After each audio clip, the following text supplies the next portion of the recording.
Hey everyone, welcome to another episode of the Coach's Corner University podcast. Today is a very special episode for me. I'm going to take a moment. I'm going to be a little soft. This this gentleman has had a tremendous impact on me, both as a coach and as a person. He was my boss at Robert Morris University, and now I'm proud to call him my friend, Mr. Todd Hamer. Todd, thank you very much for joining me, my man. Thank you. I saw a former boss of yours last week, Ron McKeefrey. Really? Yeah, we were at the Really? Yeah. He's now the head guy at Alabama. How's he doing?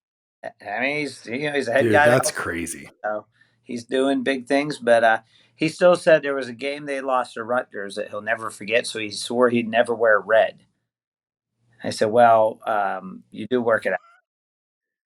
And he had a green. Yeah, you're definitely wearing red. I told him it's crimson. It's crimson. Yeah.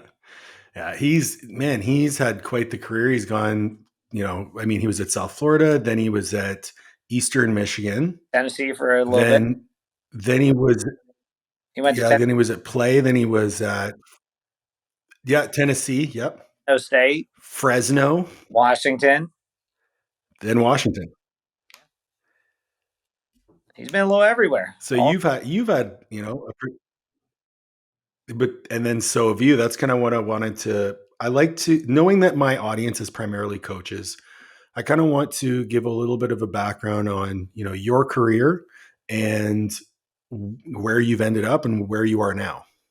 So real quick, I mean, I've gone through this a million times, but I'm sure there's some people that like, who's this guy? And so I began as an intern at the University of Pittsburgh in 1999. I was one of the last people to stand inside of Pitt Stadium. I was very lucky. Buddy Morris was head strength coach at the time, so I was able to learn from one of the legends of the field. From there, I did an internship at Penn State, which helped me finish my undergrad. And I took a job at UNC Chapel Hill, which was the only time I was actually out of strength and conditioning, truly, where I worked. Hey, Ham, your connection is real bad. But okay. Are you on the Wi-Fi? The Wi-Fi here is trash. Let me do this. Stay with me. Sorry about that. That's all right. I have an editor working on this, so it's not a big deal. All right, so you'll take that 2 minutes out. Yeah. I'm going to see if I can steal someone else's office. That I just went from 1 bar to 4 bars. Let me see if there's anyone here. Oh, I was hoping you guys wouldn't be in here. I need a place that has better internet. Is there somewhere I could hide? Is he going to be there for 45 minutes? You need space? What? You need a private space? Yeah. Okay. Casey's office. We're walking around. Casey's office. Is it open? Yeah. Okay. She's the first one. Yes. Okay. All right. I got an office. Perfect. Walking around the athletic department with a part-time guy, and they let me do it all I want. And I'll tell you about that. Yeah, where are you? Swickley Academy.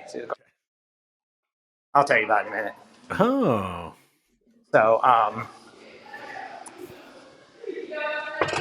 she's not in here. Beautiful. I should have service now. Is my connection still good? Am I good? Hello? I think so. Okay. Yeah. Can you hear me? Yeah. Can you hear me? Oh, it's still kind of choppy. All right. Hold on. I'm just going to go outside. We're going to do this outside, and that's fine because it'll be a nice day. As long as there's no background noise, we'll be fine. Perfect. All right. And then you can just tell me where to start back in so your editor can do their magic. I don't have my keys, but someone let me back in.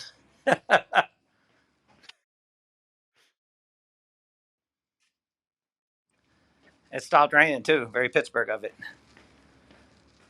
Perfect. Oh, yeah, outside. All kinds of internet service out here. All right. So where do you want me to start back in? All right, let's give a little bit of a clap. So, knowing that our audience is primarily coaches. What's that?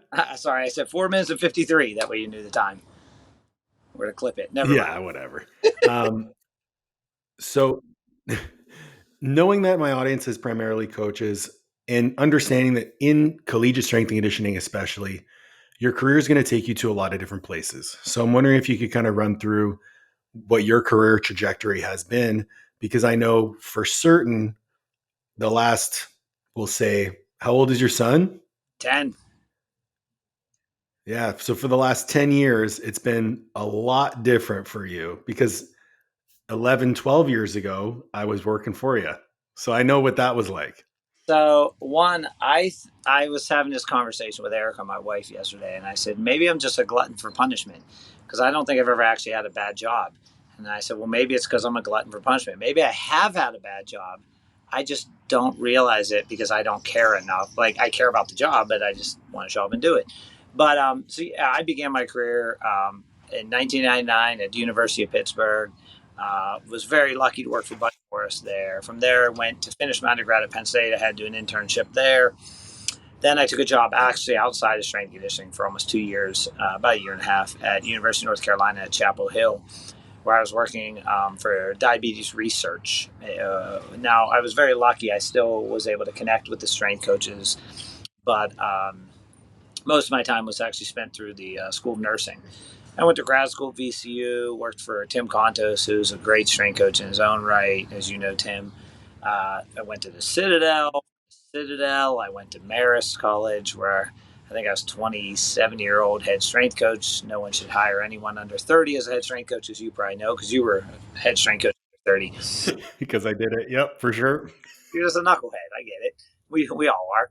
Then I went to George Mason, where I was for 3 years, stepping back to an assistant, which was great to go from a head to an assistant and have a little different perspective. Then I went to Robert Morris. I was at Robert Morris till 18, I think, 17 or 18. And then I was let go, first time that happened. Went from Robert Morris to George Washington University as director. I was there for about a year and a half. Had an opportunity to run a facility in Pittsburgh, Union Fitness. I was there for 4 years and had a blast. And the staff was amazing. And we signed contracts with 2 local universities to handle their strength conditioning, which was a cool opportunity, a great learning experience. From this year in like October, it was getting rough at work because I had some family issues I was dealing with. As I'm pretty honest about. My father has, my mother has some health issues as well, and to be totally honest, I wasn't doing my job for the last 6 months. So it got to a point where they were happy when I said I can't do this anymore. So sometime in October, walked away from that, and I'm lucky. There's a little bit of serendipitous moments in here, but also I think you put yourself in positions to be lucky. I'm actually sitting at the academy, local high school right by me, where I'm the assistant strength coach. A young man I know, good coach, is the head strength coach here. And he's like, one day we were having coffee. He's like, I need an assistant. I said, well, I have a little free time. How much do you need? I'm not working. And so I started working here, which has been a blast. I'm here about 2 hours a day. And I also trained some people out of their house still. And at the same time, I had been speaking to a friend of mine who started a tech company, a sport tech company called Sensi Fit. And we haven't really talked too much about this, but basically we haven't. She invented a 360-degree timing gate. Think of it like a smart timing gate. So you can actually draw your own drill as a coach. On our iPad, you get an iPad, you get our app, you can draw a drill and you can time anything you want. You can see speed into a curve, speed out of a curve, change of direction speed, really working on reactionary time. And so it's a really cool product that we're working on. And I'm very lucky. Very cool. The founder basically said, I want you to come on board and do a thing. So I've been with them for almost a year now. And we went out to CCA, this the Collegiate Strength and Conditioning Coaches Association conference. And I said, title. Because I have some equity and some other things with the company. And she said, what's your title? I said, Senior VP of Sales. And she said, okay. So she handed me business cards that said Vice President of Sales. And I said, Izzy, I'm Senior VP of Sales. And she said, the company consists of 5 engineers, me and you. There is no junior. I said, I don't care. I'm Senior VP of Sales. For a company that just went live and right now is sitting at 0 sales, it's not a glorious but we'll be fine. So yeah, I'm working a lot with Sensi. I'm doing some training a few people and doing some different things now. But uh, again, like I said, I've never had a bad job. I actually really enjoy the high school setting here and doing this. We have a pimped out weight room that played just did a year ago. All turf, indoor Cool. racks. I mean, it's a great weight room. Um, and so yeah, so like I said, I'm lucky that I feel like you build relationships, as you know, in this industry, and opportunities. I don't want to say they fall in your lap, but I hate the saying things happen for a reason. I always say wise people learn from the mistakes and find the reason in what happens. So in other words, Mhm. when you say things happen for a reason, well, I mean, God forbid someone gets sick. Like, what's the reason? I can't. I don't abandon Yeah. that. But whenever you say to me, Hammer, this guy I connected with, or this lady I connected with 5 years ago, I made a friendship with, is offering me an opportunity. Well, there's no reason there. It's that you did a good job. You did you did right by that person, Yep. doing right by you. And I just met with our founder. I just came from a coffee meeting with her, and I said, we were talking about some different things, and I said, "Do I trust you?" And she said, "Yeah." I said, "I'm not worried about that ancillary stuff." And honestly, it was about some of the stuff that kind of in my contract. I said, "It doesn't matter to me. I trust you. I know we'll do the right things." And I know even if it Yeah. bombs, people will see we did the right things, and it'll work out in another way. Yeah, that's one thing I really try to hit home to the listeners. So like my mom and like the three other people that listen, um, Your mom's is a love of the lady. I like it. is that yeah, I know, is that your reputation follows you everywhere you go. So the opportunities that you have afforded yourself are from the work you've put in the years prior, the impact in a positive manner you've had on the people that you've served. And man, as far as the legacy goes, I couldn't think of a better legacy than someone who gives to others, right? Well, Just and, someone who serves. and to your point, I actually just had this conversation. So the founder of Sensi Fit is 28 years old, right? Former college soccer player. We met a few years back through some mutual friends. And I told her, I said, I believe this wholeheartedly. In your 20s, you are paid for your hour of work. You're paid for your hour of labor when you're in your 20s. In your 30s, it starts at a very low. By the time you hit your 40s, you're now paid for your experience, for your decision making process. So it's not necessarily the hour you're paying me. And I told her, I said, you're not paying me for an hour. You're paying me, honestly, with me, a lot of it was the handshakes we got at the CSCCA or the handshakes we get at the NSCA. It was when we're walking into the conference and Ron McKeefrey is there, and Ron goes, "Oh, do you know these three other people? This is my friend Todd Hamer." And all of those handshakes, more opportunities, more handshakes. So I think as you age, you realize that you're no longer paid for your hour. You're now paid for your experience and your decisions and what you've built up to that point. And it's kind of a fun ride now because I don't have to, I used to do 12-hour days. I don't want to do that. I You used love to do 16-hour days. Yeah, but you know what? And I loved it. I really enjoyed it, and I don't regret it. Mhm. I also have no desire to do it again. Dude, I said the same thing to my wife recently. I was like, man, I don't know how I was like in the weight room at 5 a.m. from 5 a.m. to 6 p.m. And then I would walk across campus and go to class and study. And I still had a social life somehow. And I was still training for whatever reason at some point. And I would never do that again. No, yeah, that's why I've had the question like, would you ever go back to be a strength coach again? I'm like, never say never, never say never, but it better be Yeah. the because if you said to me 2 years ago, we'd be sitting here outside of Swickley Academy, a mile away from my house, having this conversation while you're helping out, doing some strength conditioning here and training, I'd think you're crazy.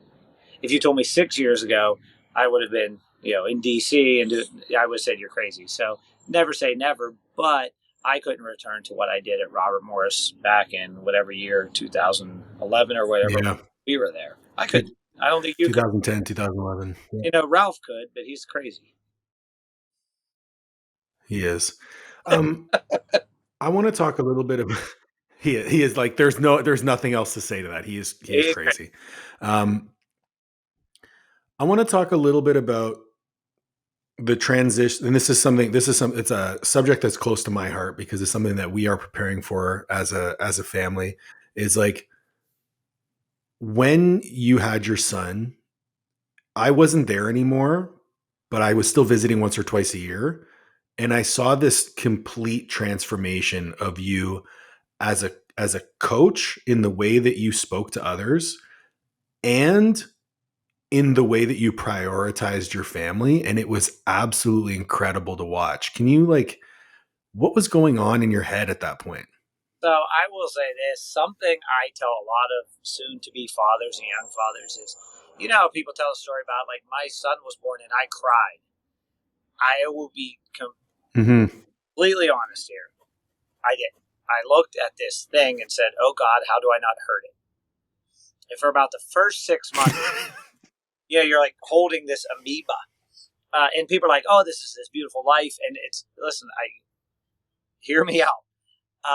In about 8 or 9 months into our relationship, me and my son, I'm still trying not to like crush this thing. And I remember he farted on my arm one day and giggled. And I was like, you little asshole.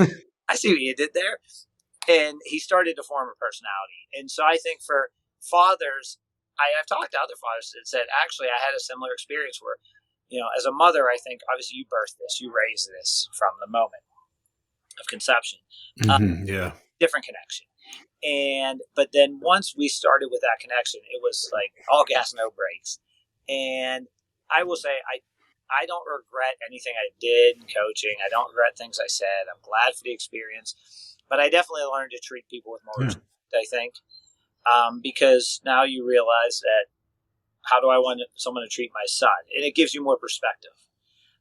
So I will say that was true. And also, as a coach, and I said this at CSCCA, and I'm going to say it again, and too many people define themselves by that.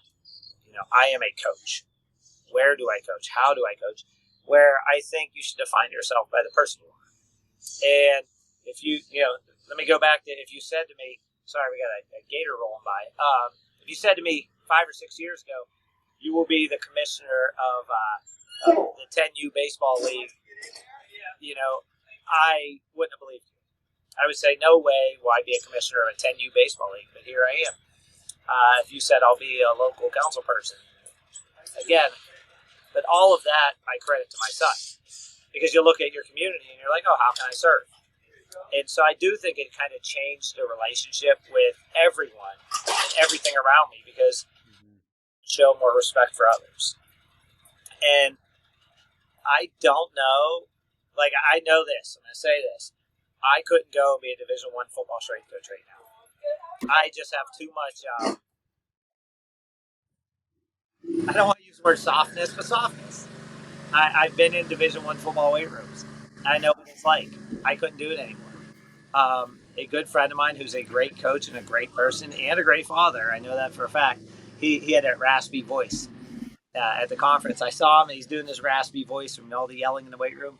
And I said, still got the SEC strength coach voice, huh? And he goes, not what it used to be. And I was like, it's not, but it's still there. I can't do it anymore. I like getting a little loud in the weight room. I think can't do it. I was reminiscing because when I reached out to you about doing the podcast, I was like kind of reminiscing on the things that we were doing in the weight room and like the different things that we said or how we operated. I'm like, there is no fucking way that we would get away with any of that. And hey, that's the thing. I think you live and learn, and that's why social media is wonderful. It's a great way to connect. It's a great way to communicate. I had a former water polo of mine who's in medical school, actually at Carolina now, sent me a Instagram post from a guy who had interned for me once and said, "Is this true?" And it was a post about dumbbell bench pressing, really open up the pack and stretching the pack, and just. And I said, "Yeah." I said, but at the same time, the one thing I think with social media is there's very little nuance. I said, you play water polo. You're always up here doing this. Maybe as a warm up, I might get you into that position because you need to move through a full range of motion. But maybe in your training session, I don't want you handling a heavy load in that position because your shoulders are already beat up. They're already kind of junky from Mhm. sport life, whatever. I was like, so I said, the answer is dosage. Just like with whether it's powerlifting or bodybuilding, Yep. it's dosage. And how do you handle that dosage? So I said, again, I think I have a lot more nuance in my life since having a child and growing up and maturing that I didn't necessarily have in my 20s and even into my early 30s. That you hit your 40s and I'm like, man, like it's not a yes or a no. It's in life's in the gray area, and it's just like programming for some people. Yeah. Depends on the person. Well, that's honestly my biggest, that was one of my biggest struggles with social media and building a presence on social media was I love the gray area. It's something that I learned from you early on. And, there's a few things about the lessons that I've learned from you that I kind of want to touch on, but it was, you know, there is no good or bad. There's always a context. But when you have 90 seconds to communicate a message to somebody, you're not going to be able to do it in a way where it conveys the true complexity of any situation, even something as simple as a dumbbell bench press. Um, and I think what gets clicks is unfortunately the black or the white. Every time. So if you're someone who is trying to, make a name for yourself and create an audience, you have to be the check mark red X person. And it definitely muddies the water for a lot of people. Well, I look at Squat University has a huge following, right? And I like 90% of stuff he says. And there are a lot of it's Yeah. funny other people who have basically made their name by kicking back at Squat University's information. And at times, I actually agree with them as well. And I'm like, no, you're right. But again, he's dealing with this specific person. The cue of knees out. I don't love the cue anymore. And now people will debate that cue as if it's the end of the world. I'm like, listen, if you've worked with 100 collegiate athletes, you might want to use that cue to get them started. Then the nuance is going to come in. That's when we're going to start to enter, how do we fine tune things? And I think people say, oh, knees up. Right. Why would you ever teach that? Why would you teach, one cue I never got, and then I came up, I don't know if I came up or heard or whatever, a different one that worked for me was when people say squat elbows under the bar. It never felt, but then when I started thinking sternum up, I was like, oh, you mean that? Which is a similar thing, but for me, it made sense. And I use sternum up, and I seem to have success with it as opposed to elbow under the bar. But I guarantee someone's out there going, sternum up feel right for me. And they're going to come up with, whatever their view is. And you know what? As long as it's getting the squat looking better, this is not rocket science. Mm-hmm. So I think it's that make their living off of making videos about others' videos about why they're wrong. And I'm like, it's not that they're wrong. They're just teaching a way to build upon it because in 5 years, they're going to progress that athlete who they were saying knees out. Like, you don't need to worry about knees out. You need to worry about, because now you create, and that's okay. Like I hold my experience as a college strength coach in the highest regard because it exposed me to so many different people, so many different movements with such a high frequency that I can truly say that I've seen every iteration of movement pattern you could possibly imagine. And at the end of the day, it's a means to an end. Yeah. Right. So, and this is something again, like let's chat on this. So training as a means to an end. A lot of us now as coaches, like myself included, most of my people that I coach compete in powerlifting or compete in bodybuilding where it's the means is the end. When we're talking about training athletes, there cannot be a marriage to any principle. You have to be malleable. Because you were the one who told me, it's like, what if your head coach wants you to Olympic weightlift and you don't want to do it? What do you do? Get fired or Olympic weight? So Well, I remember when I got my head job, we spoke and I was like, yeah, he wants to Olympic weightlift. And you're like, cool, just have all your guys do clean pulls and snatch pulls Yeah, just do something. and tell them that you're progressing them to weightlifting. I was like, oh, good job. To your point, about 10 years ago, strength coaches, like, they all read a business book and said, what are our KPIs? Key performance indicators, right? And that became like the big thing. And you know what your KPIs are? Yeah. Performance. And I hate to say this, but it's not 100%. it's not the vertical jump's a good one, the broad jump's a good one, but you know what it is? Performance. Did they improve? One of my favorite graphs I ever saw was from Fergus Connolly's Game Changers. I'm Fergus. I always liked his information, and he did a quadrant. And he said there's technical, tactical, physical, and psychological. And if you Yeah. think sport, any sport, there's a technical aspect to it. You can kind of grade the athlete. There's a tactical aspect. There's a physical aspect. There's psychological. And if you break those four things down, you cover 99% of things in sport. And so what I've actually begun doing is I will actually have the athletes grade themselves in those areas, because then you kind of understand their headspace. So you're saying, where are you at technically? And you think about lifter. Are you technically a good lifter? Okay, grade yourself. Because you know what? I might think you're a 2. You might think you're a 7. Now we have some communication that has to be had. Tactical different in lifting, but in a field sport, tactical, obviously. Do you understand the plays, all that? And then there's are you in shape? Can you train? Are you physically fit enough to train? People get into powerlifting, bodybuilding, and I think they forget that you need to be physically fit enough to survive a training session. And they think, well, I'm in shape to train. Well, you're not training to get in shape. You're training to either powerlifting, move more weight, or bodybuilding, build more muscle. But you better have a level of physical fitness to get you through there. And then there's the psychological, which is the odd card of them all. Because, psychological are you a quitter? Do you dislike pain? And there's a lot of different. Are you lazy? Are you committed? But also, like, do you come in?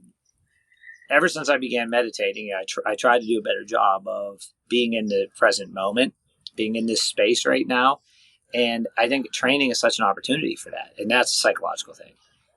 Really being in a space. I'm sure I've never bodybuilded, but, you could probably answer this better than I could. Like, when you're really just trying to tear that pec apart, that takes like a lot. You need to be in that space. You need to be thinking about those fibers ripping apart. Thinking about the heads just get ripped off, the actin myosin ripping apart. That's going to make you bigger and stronger. So I think that psychological thing is such a, I don't want to say an unknown, because we do know some psychology, but still there's things you don't know what's in my head and I don't know what's in your head. So the psychological thing is beyond measure almost. I think that ability, like, even just that exercise that you outline, that you ask your athletes to do, like grade themselves, it provides an incredible amount of introspection. Yes. And it also provides you the opportunity to look at it and say, well, what would be an ideal thing for this scenario? Is if I attacked each one of these individual athletes' weaknesses specifically. But as you know, when we were at Robert Morris, our weight room was what, 1,200 square feet? If that, yeah. The word optimal didn't exist. Survivability. It was what's possible. Yeah. Right? I remember, like, that was the most controlled, chaotic environment ever. And something that you told me or very early on is like, you have a job to do. You have to get it done. How are you going to do it? Because you can't set up individual racks with individual. You have to go. So what are, like, I know you wanted to talk about the art and science of coaching, which is something that I will. It's a hill I am willing to die on. That the science is only valuable as much as you're able to communicate with that athlete, and I think as much as you're able to dial into that person. You just hit the nail on the head. It's also I'll go back to that psychology thing, like the sociology and psychology push and pull. You need to make that connection with that athlete. I remember Brian Mann years ago speaking about, and of course I'm going to drop Brian Mann's name and the All Blacks in the same sentence. It's the worst. Talking about they did squat jumps prior to squats. One group used tendo units, one group didn't. The group that used tendo units just to track speed of, and all they would do is 3 sets of 3 squat jumps prior to squatting. The group that had velocity based profiles, over a 12-week period, far exceeded a group that didn't because they were getting feedback.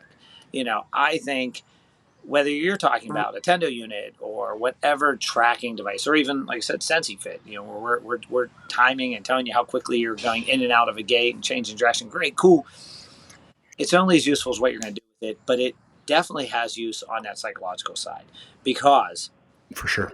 if I say I want you to sprint down here and come back, you hit 20 miles per hour. That's cool. Can you hit 20.1? All of a sudden motivation goes up, right? Now it's a competition. Now it's a game. Cody Miller would always say that, and I always respected, Cody Miller. Do you enjoy it? If you enjoy it, you're harder at it. If you enjoy feeling your pec rip apart, you're going to work harder on it. I remember one day we were in the office together, and he did just a graph and said, does it make me better? Do I enjoy it? Draw a line. Does it make me better? Do I enjoy it? If it makes me better and it's high, but I hate it, probably not going to do it. If I enjoy it, Right. but it doesn't make me better, I might do it, but it's not going to make me better. So why am I doing it? Yeah. So find those things that you enjoy but make you better, and find it. And I actually took that graph at home. I wrote it, and I just kind of put it in my head so I could see it every day and think about it. And that's not. I don't even know if I ever told Cody. I should tell him that one. That was a good graph. So when we can now make it a game, make it quantifiable, make it fun for the athlete, that's great. But worried about our KPIs, well, our KPI here is a broad jump, because we found that the broad jump correlates, great to winning games. Okay, well, at the end of the day, winning games is the KPI. Yeah. Winning games is I don't care what anyone else says. Success, and I'm going to throw this in there, on and off the field is a KPI. Do you have better humans, better people, all of the above? And I know that's kind of cliche, because how do you define you have better people? I had a young lady, 15, 16 years old in here yesterday. And she, of course, class was like ended, or, the lift, we call them class because it's high school. And she's leaving, and she's like, anything else to clean up, coach? And the head strength coach is there, Sam. And I say, I'm like, she's the best. And he goes, I know. And I say, here's the sad fact. She doesn't need us. It doesn't matter who's in here. She's so good, she doesn't need us. I said, those kids that are a pain in the butt right there, those 3, they need us. And so when you're in the room coaching, find a way to get those 3 and turn it into a game. And technology fits into that. And technology can be used. Hey, I want you to do this, and I can do it better. I can give you a score. I can make it a game. I can make it fun. That's why in strength conditioning, I find it interesting. Remember a few years back, everyone was playing med ball, volleyball. They would throw the ball over the volleyball net, and then all of a sudden people are like, oh, this is dumb. This isn't making them better. I'm like, they're being explosive. They're being violent. They're being reactionary. It's pretty cool. 5-minute warm-up, great. That tic-tac-toe game with cones that people play. That, again, go back to social media. People are going to bash that. But I'm going to say, I just found a way to make it a game, make it fun, make it competitive, make the team come together as a group. That's a win. And we don't need a lot of tech for that. But I think where tech can fit in, like I said, is giving them some data and saying, hey, can you be better than you were yesterday? Because that's progressive overload does not necessarily mean more weight. Progressive, for sure. More velocity, faster. It could mean, I'll argue that, more range of motion or better technique can be progressive overload. Absolutely. Absolutely. So can we use tech to do that? I do like, what's that like flat screen, like touch screen thing that people have in their house? They lift on, and it's all magnetic. It's like I've seen it. I don't know what it's called though. Like a huge iPhone. You touch it, it says push down, and I've done it. You do push down, it shows you your range of motion. It shows you how much pressure you put in and all this crap. I'm like, that's cool. And we use it for at his house. Like, it's like the pump thing. I beat you on range. Tries to push down. Who cares? But it's better. It's better if you're up here than down here, right? So to me, I mean, that's where tech and real world come together. I'm someone who, I fought technology so hard when I was the head guy, because I felt that it just took away from the focus on the actual session. And I really felt like, I just want these guys and girls in here present and working together. And it was my belief that it actually took away from that process. See, and I felt like you and I were on the same page, but I kind of feel like you're changing your tune.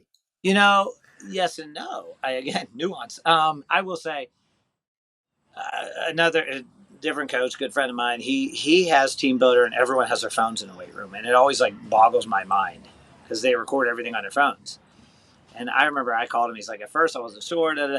So I think, I don't know if I want everyone holding their phone the whole time. They have their phones enough. Yeah. Let's get their phones out of their hands a little bit. That being said, I do think tech has its place, especially when it's used in a fun, motivational way to help the athlete succeed. Too many people collect data to collect data. What are you going to do with that data? Amen. Yes. Oh, we have all this data. I mean, in all honesty, GPS data, I don't like because you get megabytes of data thrown at you, and then it spits out a load score, right? What was your load score for the day? And I found, this is just me. I understand maybe some people are gonna be like, he's wrong. Great. I found some people have a super high load score and still perform day to day in, day out, no injury at a high level. And another kid has a low load score and just is trashed. Why? I feel the same way about HRV. I track mine every day. You know what I found? I find is better. Actually, my sleeping heart rate. My HRV, Yeah. I don't feel a difference. If I hit 45 when I'm sleeping, I'm chilling. I've had a couple stressful weeks with some family issues and things. I haven't Yeah. been 51 in 3 weeks. I'm a little fatigued. Every morning I check it, not a big deal. I just take a quick peek at it, and I'm convinced that like anything that gets me into the low to mid, or I mean the mid 40s, I'm chilling. I'm good. So I think heart rate, in many ways, is almost better than heart rate variability. I think that's really interesting because you hit the nail on the head and everyone's different. I actually find, man, if I look at an HRV or a heart rate and I have some sort of association between that and how I feel, it will influence how I feel. I agree 100%. And I actually wonder myself, like, am I psychologically setting myself up to say I'm tired?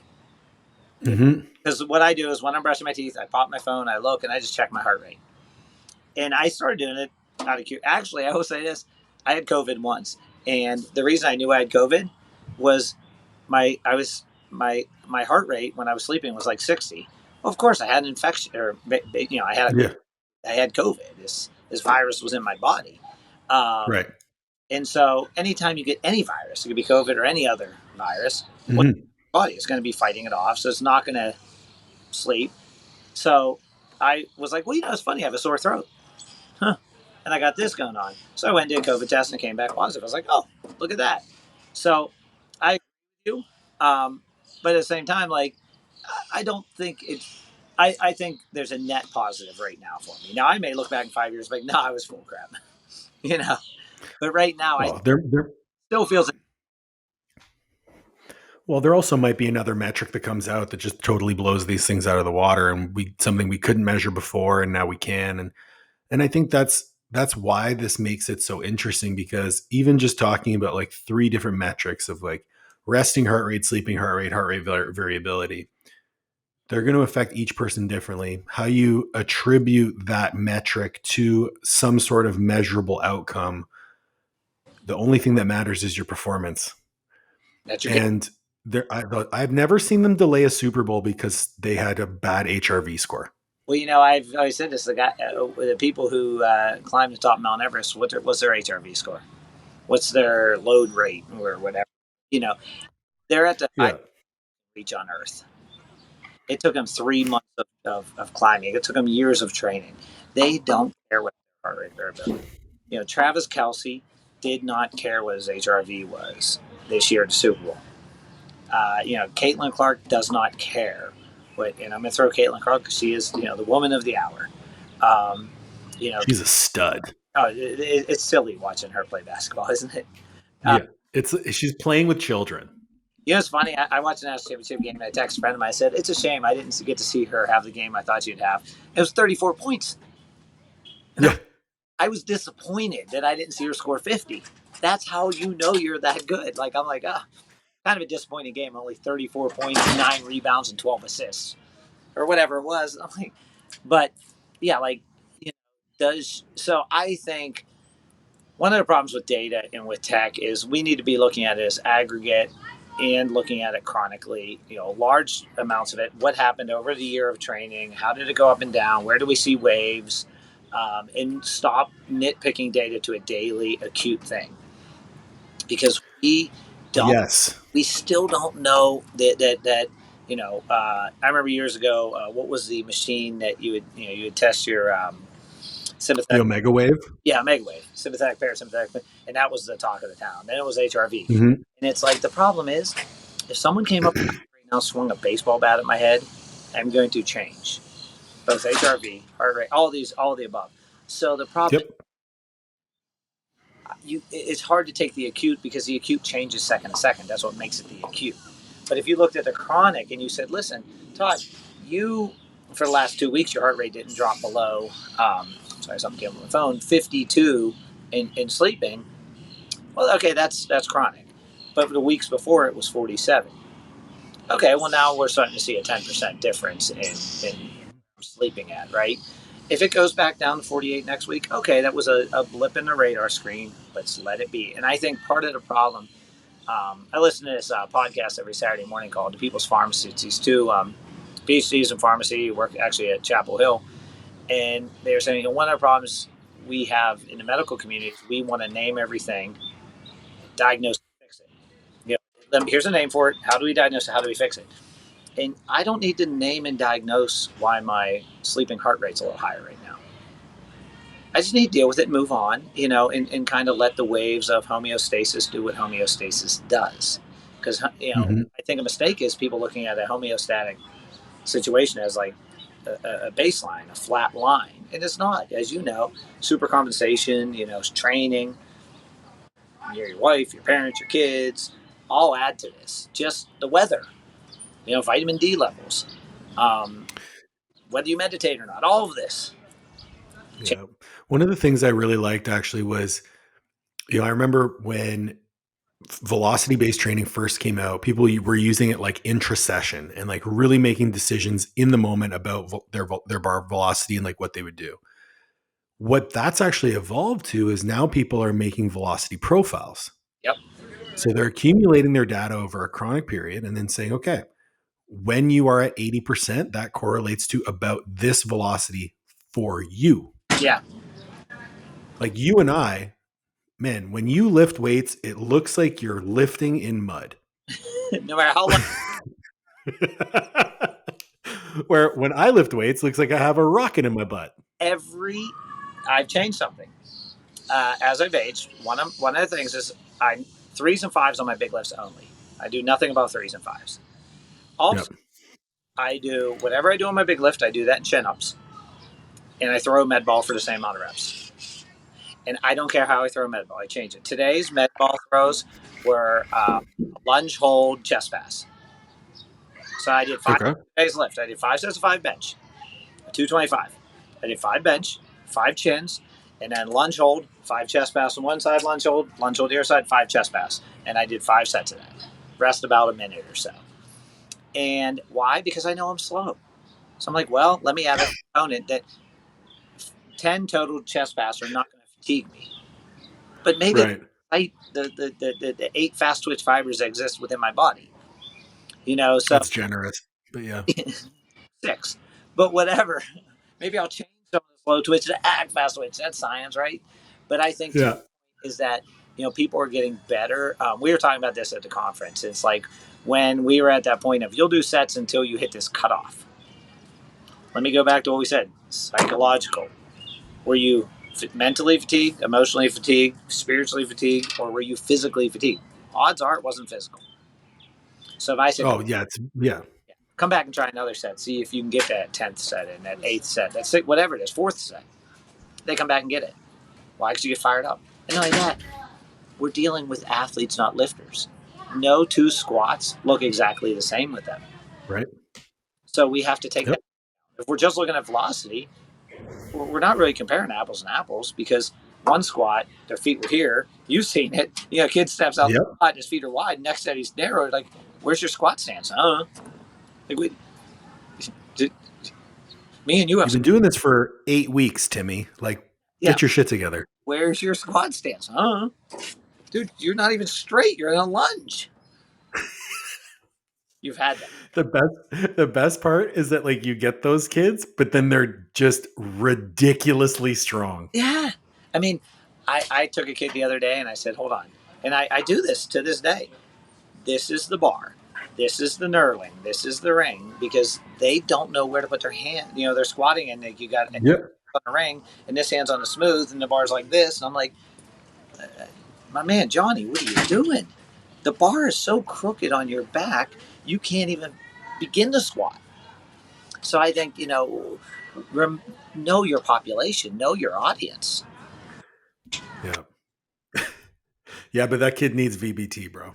Exactly. I spent a day with Brian Mann recently, and Brian is a genius.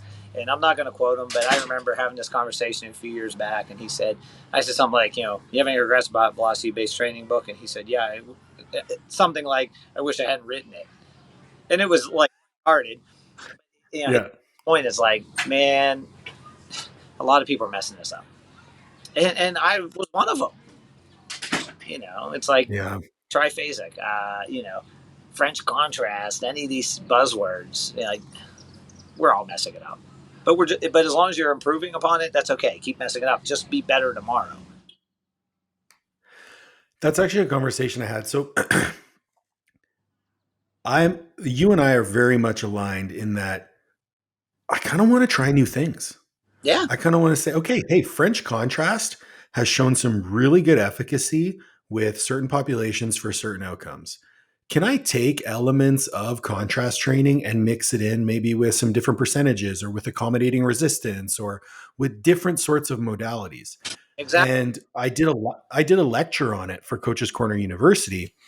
And one of these like evidence-based guys on Instagram who's never coached a person in his life ripped me apart in my DMs. And I was like, okay, cool. Like, thanks for not doing this publicly because I don't respond well to this sort of behavior. But number two is like, you've never coached anyone. And the program that you read brought someone's 40 from a 5'1" to a 4'6" and got him a pro contract. So you know what it did? It cashed a check. Exactly. And that's the KPI. I was going to say, there's a KPI. I mean, you and I both know people that train people for combine training, right? Yep. Your job is to refine a skill. You sharpen a knife. The work they did to get to you was a knife. They built the knife. Now your job is to refine that, get to a fine point, and I respect them for the job they do. And I can't stand when strength coaches and these people that get people ready for combines debate stuff, because I'm like, you have different jobs. I don't want to prepare for combine. But their KPI is a check, because it's where do you go? Oh, yeah. And you and I both know the 40-yard dash is a joke. The 225 bench test, the 3-cone, the 5, 10, 5, whatever drill they do, they're jokes, right? But when you kill it on those jokes of tests, you showed you prepared for your job interview, and you just got a bigger paycheck and a higher spot in the draft, and you passed your KPIs. So again, I kind of laugh at KPIs because I feel like it's a way of saying, like, I've picked this one thing I think is really important. But why? I mean, it's funny that I'm saying this because on the training side of things, I don't really care much for measurables outside of, especially like, we'll take it in the context of powerlifting because it's just the most measurable. Yeah. It's like, did your 1RM go up?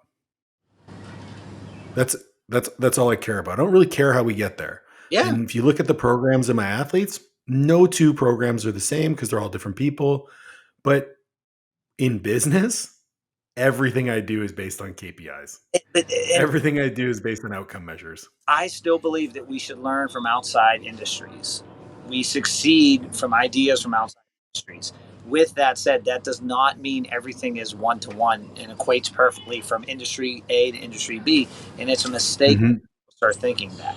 And I think when you start taking an idea like a KPI, a key performance indicator in business, it is money in, money out. It is views, it is clicks, it is likes. You follow my YouTube got X amount of views, X amount of likes when I posted 7 p.m. versus 5 p.m. Or I posted former strength coach versus former bodybuilder or whatever. I get that. And that makes sense. And in business, it is dead on. In strength and conditioning or even bodybuilding, even a harder one because it is 100% subjective. I am bodybuilding. Percent body fat. That'd be a good one. Yeah. I mean, it's do you look better on stage? You were bigger and you were leaner and you presented your physique better than that guy, but he's more genetically gifted for shape, so he wins. It's like, okay, well, then we're gonna do it. Yes. So yeah, I mean, that's everything I know in all of the world. I just said it all. Well, you kind of stole the last point that I wanted to touch on is I fucking hate how much I sound like you now. And how many things that I tell other people that you've told me. Just the other day, I had someone, one of my mentees, he was like, what's the next course I have to take? And I was like, bro, you don't have to take another course. What I want you to do is I need you to stop reading about strength and conditioning. And he's like, what? I'm like, your problem isn't your knowledge. Your problem is that you need to coach more people and learn a little bit more about communication. So I want you to read books about psychology and communication. And he was like, so I shouldn't read about science of training. I'm like, no. Know it. And all in my head, I was like, you are becoming Todd. Well, thank you, one. But two, I think, it's just maturity. We look back. I don't remember. Mark Twain or someone said something like, 14 years old, my dad was an idiot. At 24 years old, I was amazed how much my dad learned in 10 years or something like it. And I probably even got who said it wrong. But the point of the quote is, as we get perspective, we look back and say, oh, they made a good point here. But I think the cool part with growing relationships, and that's why I'm not wild on the mentor kind of protege mentee thing, because we're friends. Yeah, for sure. We're friends. I have people who I've mentored who are friends of mine that I steal from. I've had people who have mentored me who are, so I think you get to a point in your life where you're like, we're adults and we're just learning from one another. Who's the mentor, who's the mentee or the protege? When you're a young person, it's defined. As you age, we get back into that gray area and we go, you know what? It's just a person I share good thoughts with. I train a guy who is 220 pounds, pretty jacked up dude, knowledgeable about training, and he'll send me training videos and we'll talk about them. We'll go back and forth. And in many ways, I mean, the guy's paying me to train him. And he'll say, hey, what do you think of this? And he gives me as many ideas. I'm like, that video I've been wrapping around my head. What if we do this? He's like, awesome, let's do it. I say, I pay you to tell me what to do. I'm like, but you keep sending me videos. And the best part is when you have that relationship, he's not sending me videos to say what we're doing is wrong. He's saying, I found this new thing and I thought you'd dig it. And 9 out of 10 times, I'm like, yeah, I do dig it. And with me, everything's gray. Often I'll respond with, I like this, but what have you thought about it from this angle? And then it starts a conversation. And he goes, that's a good point. What if we did this? And I'm like, next week we're adding this in as an accessory just to play with it. He's like, sweet, let's start it next Wednesday. I mean, you hit the nail on the head with like relationships because we are friends. And like, I look at the previous mentors that I had, like, even someone like Tim wasn't directly a mentor, but I learned a lot from him. I ended up mentoring Tim in business. Yeah. And then I ended up coaching Frank Wintrick on his nutrition when he was training for an endurance race. And, I've had a ton of different experiences like that where people who were my mentors or people that I looked up to came to me for advice on other things. And that wouldn't be possible, number one, if I hadn't taken the lessons they've taught me and build upon them. But number two, to me, it's a sign of mutual respect. It's like, lack of ego. I've gotten to a point where I'm your peer. Yeah. And lack of ego. Yeah. No doubt. In a sense, no doubt. My boss is 28 years old. Lifting weights. lifting weights, is not an avid reader, but she does do a lot of books on tape, especially in the business realm and whatever. Yeah. Funny because like she works 70 hours a week, and I always laugh. I'm like, I remember being like you. I don't want to do it again. I like doing what I do for you now, and I serve her Yeah. way. But to your point is, you're right. It's mutual respect. It's laying your ego aside and saying, "Hey, this is a person who I helped that can help me. Now let's grow this. Let's expand our relationship, and we'll all be stronger for it."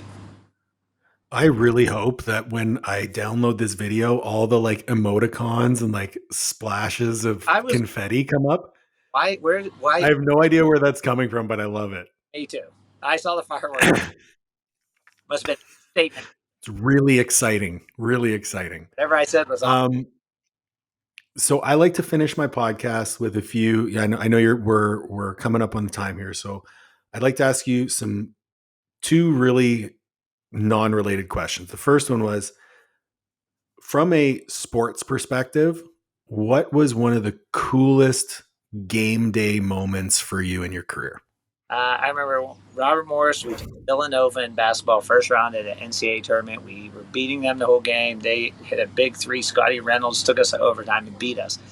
But we were at the Dunkin' Donuts Center in Providence, and the 15,000 people gave us a standing ovation, being a 15 seed, taking a 2 seed to the end of the game. And that was just a cool moment, athletically speaking. Yeah, that was the year before I got there, I think. Okay. And then my second year there, when we beat Kentucky in our house. I had a tooth infection, if you remember that day, so I had no fun. Oh, yeah, that's true. 2 days later, my face was swollen. I was miserable. I just remember me and Ralph in suits on the sideline, and the game was over, and I was like, I don't know what to do, because everyone was rushing the court. I'm like, what is going on? Did we just win? The last question I have for you is, if there was one person that you would like to see me interview on this podcast, who would it be? But the caveat is you have to help me get them on the podcast. Man, that's a tough one because there's so many people out there. You know who, and I spoke about him, but I didn't tell you, I'll mention, I talked about him having an SEC strength coach voice, is Jim Critzy. Oh. Avy. Jim is, yeah. I hate this term, a salt of the earth dude. He's a dude. And I think he's a great coach, a great father, and just a good dude. I don't think you've had Jim on any of your stuff, have you? I haven't, no, but you know what? I'm only connected with him a few times in passing, but he's someone I've followed on the periphery. He seems like a really, really cool person. I'll text you two via text later today. I'd love that. Todd, thank you. Train a basketball team in 1 minute. Okay. Thank you so much. I got a ton of love for you. Appreciate you. Everyone, please make sure to like, share, subscribe, ring the bell, and I'll have links to find Todd in the show notes. We'll talk to you soon. Appreciate you, brother. Bye.